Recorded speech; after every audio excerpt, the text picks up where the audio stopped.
എവിടെ പോയാലും ഇത് പറയണം.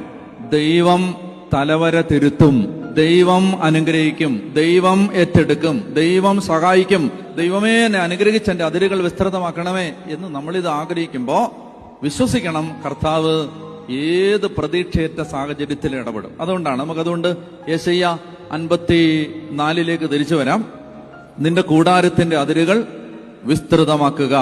യെശയ്യാ 54:2. നിന്റെ കൂടാരം വിസ്തൃതമാക്കുക, അതിന്റെ തിരശീലകൾ വിരിക്കുക, കയറുകൾ ആവുന്നത്ര അയച്ച് നീളം കൂട്ടുക. കയറുകൾ ആവുന്നത്ര അയച്ച് നീളം കൂട്ടുക എന്ന് പറഞ്ഞാൽ എന്തെന്നറിയാമോ?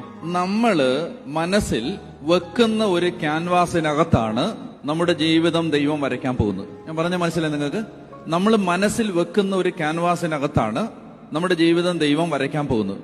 എന്ന് പറഞ്ഞാല് കയറുകൾ ആവുന്നത്ര അയച്ച് നീളം കൂട്ടാൻ ബൈബിൾ പറയുമ്പോൾ അതിന്റെ അർത്ഥം എന്താണെന്നറിയാമോ?